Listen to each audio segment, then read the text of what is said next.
십자가에 못 박힌 그 예수께서 육체를 가지신 하나님 자신이라는 것을 알고 십자가를 보면 인간의 죄가 얼마나 악한지를 알게 됩니다. 하나님과 분리된 인간은 부부는 한 몸이라고 그랬음에도 불구하고 그 한 몸 사이에 갈등과 다툼과 미움이 생깁니다.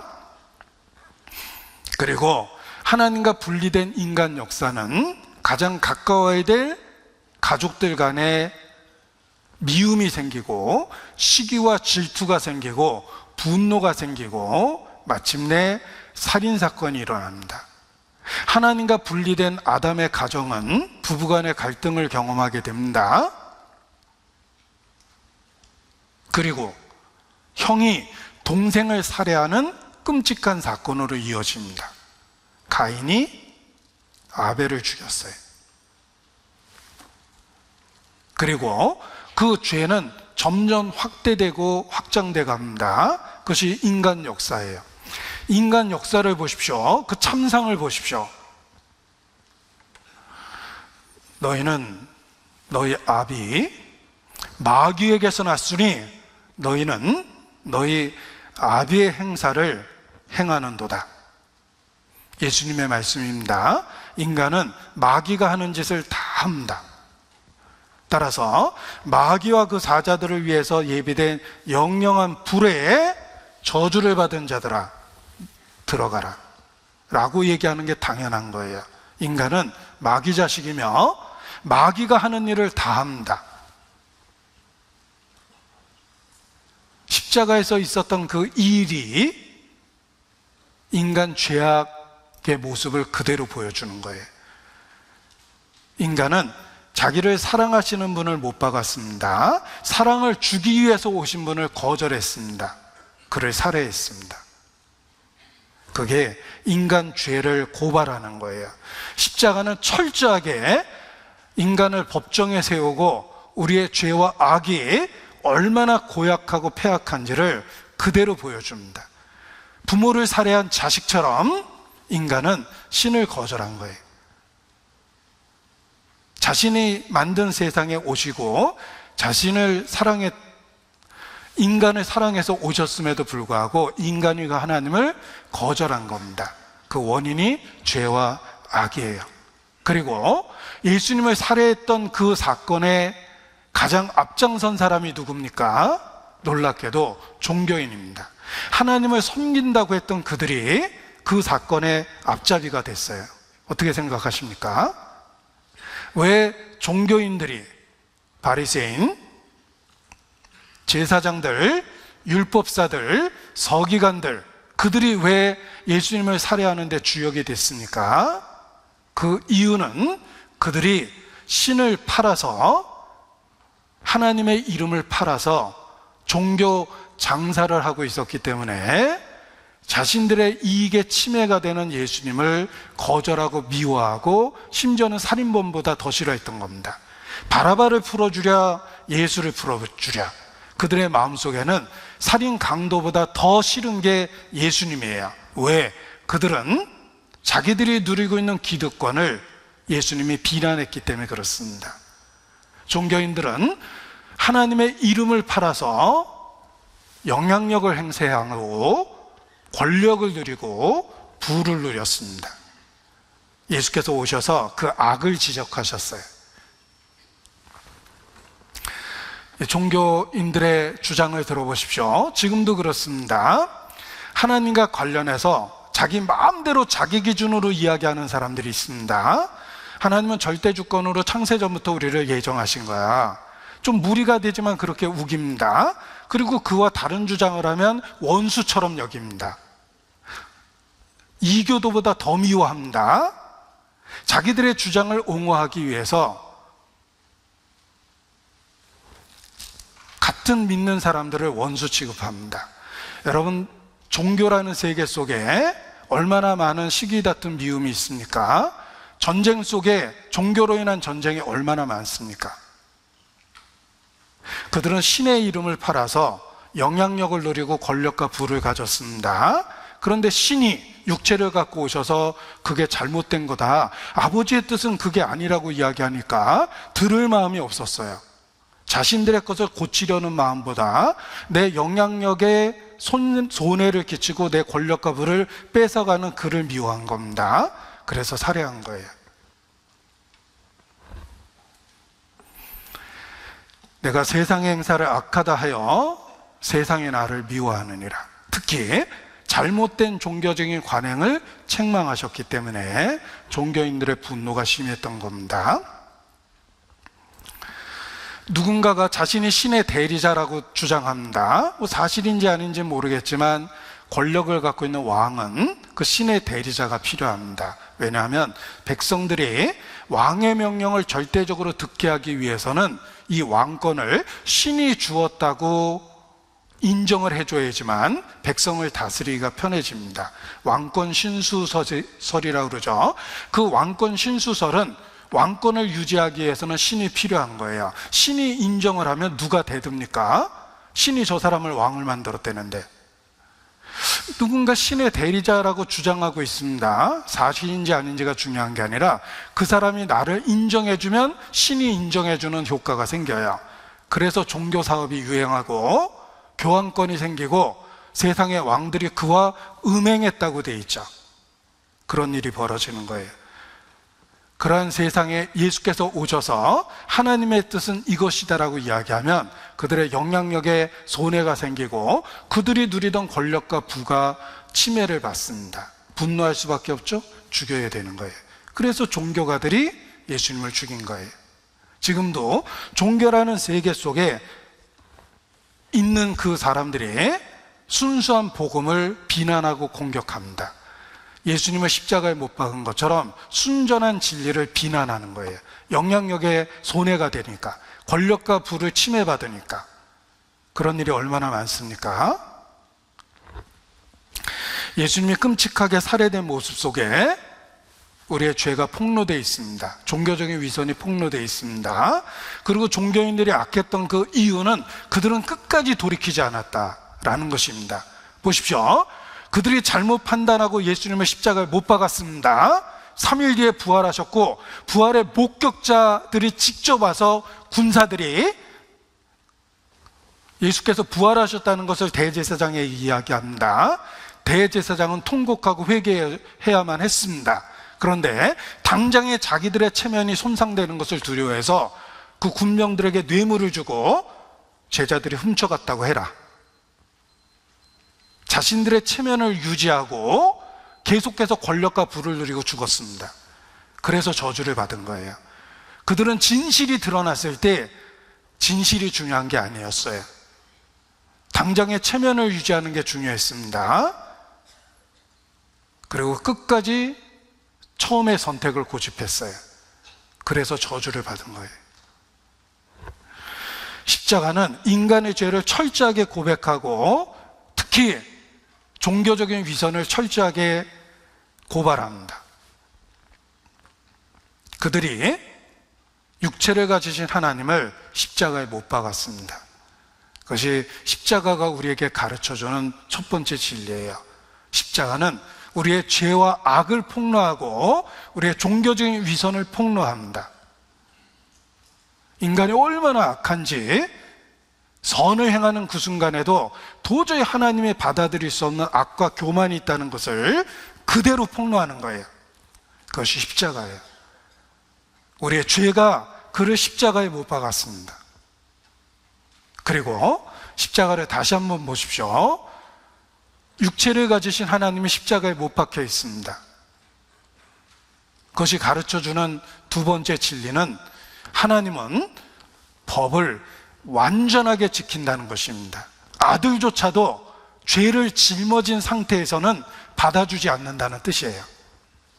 예수님은 온 세상 죄를 짊어지셨습니다. 하나님은 철저하게 그를 버리셨어요.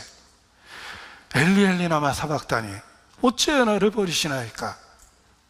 십자가는 죄에 대해서, 악에 대해서 결코 받아주지 않은 하나님의 모습을 보여줍니다. 하나님은 자신의 법을 철저하게 지키십니다.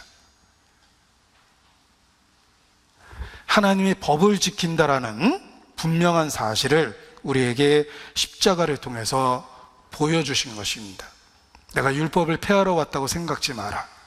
완전케 하려 함이니라. 예수님은 법을 완전하게 세우신 거예요. 하나님의 법은 절대 타협이 없습니다.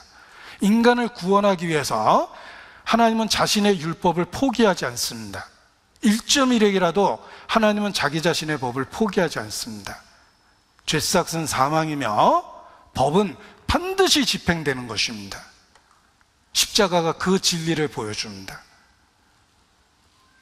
예수님은 십자가에 처절하게 못 박혔습니다. 법이 반드시 집행되어야 한다는 걸 보여주신 거예요. 우리의 죄를 짊어지신 예수님은 처절하게 고통 속에서 분리되는 슬픔 속에서 버림받으셨습니다. 어찌하여 나를 버리시나이까. 그날 예수님이 십자가에 못 박히신 그날 많은 사람들이 기적이 일어나길 기다렸습니다. 엘리야가 와서 저를 구원하는지 한번 지켜보자. 기적은 없었습니다. 하나님은 법을 포기하지 않아요. 자신이 만든 법을 지켜요. 십자가는 율법을 온전히 세워주신 모습을 보여주는 것입니다. 그날 법이 완전하게 지켜진 거예요. 로마서 3장 31절입니다. 로마서 3장 31절 같이 읽죠. 그런즉 우리가 믿음으로 말미암아 율법을 폐하느뇨 그럴 수 없느니라. 도리어 율법을 굳게 세우느니라. 예수님이 십자가를 짊어지신 이유는 율법을 세우기 위해서예요. 율법은 철저하게 이루어져야 돼요. 율법을 어기면 저주를 받게 돼 있어요. 죄삭은 사망이라고 율법이 선언했습니다. 예수님은 그 법을 철저하게 지키신 거예요. 법이 지켜져야 된다는 것을 확실하게 보여주신 겁니다. 하나님은 결코 공의를 굽히지 않습니다. 살아계신 하나님의 손에 빠져들어가는 것이 두려울진저. 우리는 십자가를 통해서 의로우신 하나님을 확실하게 보게 된 겁니다. 십자가는 첫 번째, 인간의 죄와 악을 폭로하며, 두 번째, 하나님이 반드시 법을 지킨다라는 사실을 우리에게 보여줍니다. 그리고 세 번째, 인간의 끔찍한 죄악의 참상에도 불구하고 하나님은 반드시 법을 지켜야 된다는 사실에도 불구하고 인간을 구원하려는 하나님의 방법을 보여줍니다. 그날 죄 없는 예수께서, 능력 있는 그 예수께서 죄가 있는 모습처럼, 능력이 없는 것처럼 무기력하게 십자가에 못 박혀 죽으셨습니다. 성경은 그 이유를 사랑이라고 이야기하며 인간의 죄를 구속하셨다고 말씀하십니다.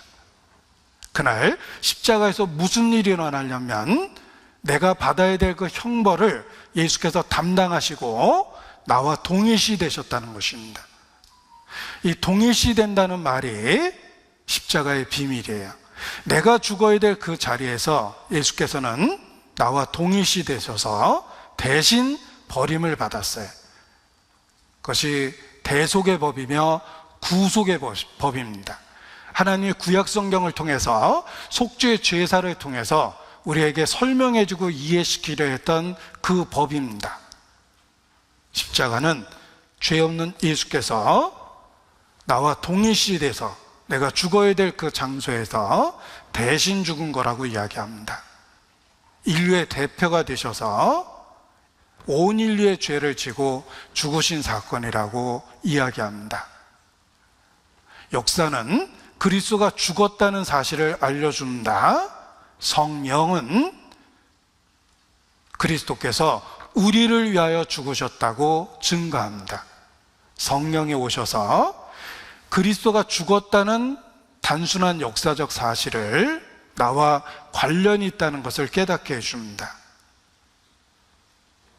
우리를 위하여 내 죄를 지고 그날 예수께서 죽으셨습니다.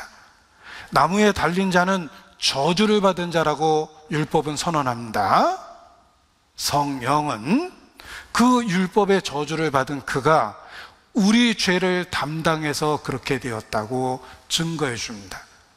대속의 원리를 성령께서 증거해 주십니다. 친구를 위하여 목숨을 버리면 이보다 더한 사랑이 없다. 나는 너희를 위하여 목숨을 버리노라. 사랑이라는 개념을 이론적으로, 추상적으로, 교리적으로 가르쳐 준 게 아니라 실제의 삶 속에서 대속이라는 방법으로 우리에게 확실하게 사랑을 보여주신 것입니다. 우리는 십자가에서 대신 죽은 그 사랑을 보게 됩니다. 이것이 십자가입니다. 우리가 죽음을 통과하면서 붙잡아야 될 진리입니다.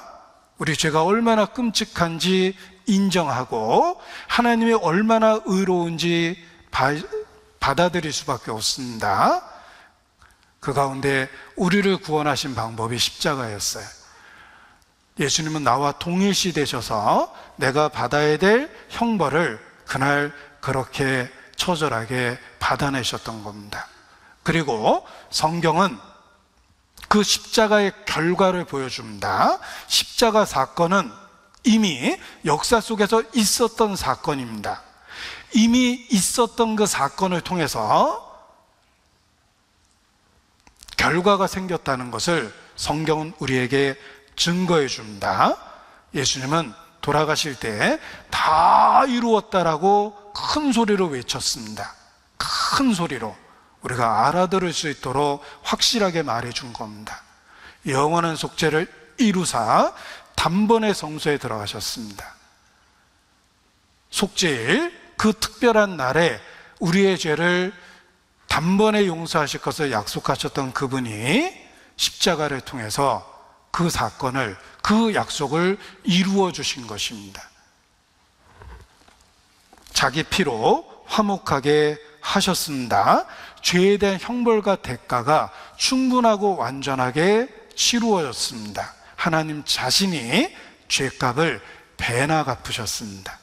그것이 결과입니다. 그래서 휘장이 찢어졌고 하나님께 나아가는 길이 열렸습니다.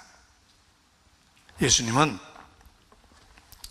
십자가에 못 박히심으로 우리의 죄를 완전하고 충분하게 해결하신 것입니다. 이제 그리스도 안에서 우리에게 남겨진 죄, 발견될 죄는 없습니다.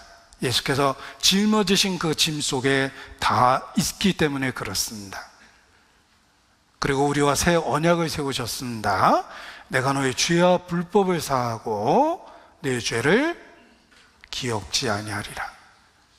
그것이 십자가 사건이 만들어낸 결과며 우리는 그 언약을 믿습니다. 그것을 누리고 있게 된 것입니다.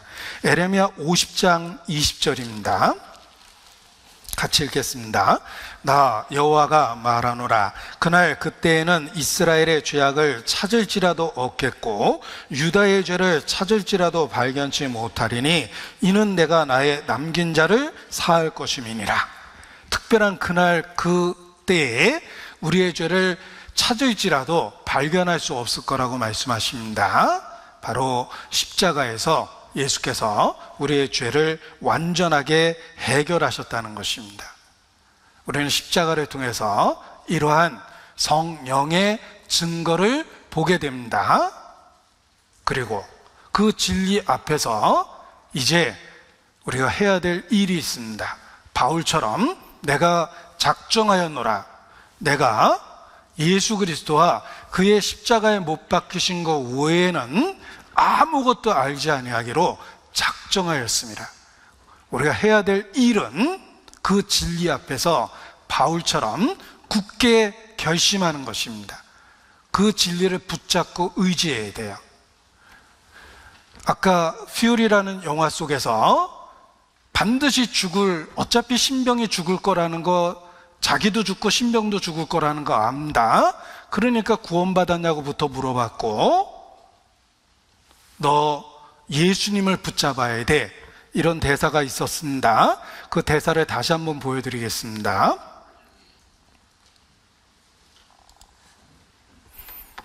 너한테 필요한 걸 알아야 돼. 너 예수님을 꽉 붙잡고 있어야 돼. 그분만이 내가 결코 무너지지 않게 해줄 분이야. 너 예수님을 꽉 붙잡고 있어야 돼. 이게 우리가 해야 될 일입니다. 내가 예수님이 십자가에 못 박혔다는 걸 단순히 아는 것이 아니라 바울처럼 작정하고 붙잡고 의지해야 돼요. 인간의 화답, 반응, 응답이 있어야 됩니다. 인간의 화답, 응답, 반응, 그걸 믿음이라고 그러는 거예요. 하나님은 우리에게 손을 내미셨어요. 은혜라는 손을 내미셨고, 우리는 그 하나님의 손을 믿음이라는 손을 내밀어서 붙잡는 거예요. 십자가를 이렇게 그렸어요. 맞잡은 손으로 그려놨죠. 하나님은 우리에게 손을 내밀었는데 은혜라는 손을 내밀었어요. 우리는 믿음이라는 손을 내밀어서 그 은혜를 붙잡는 거예요. 사람은 반드시 그 진리에 대해서 응답하고 화답하고 반응해야 되는데 그것을 믿음이라고 이야기합니다. 단지 그냥 알았다고 구원이 아니에요. 그 알고 있는 그 진리에 대해서 내가 작정하였습니다.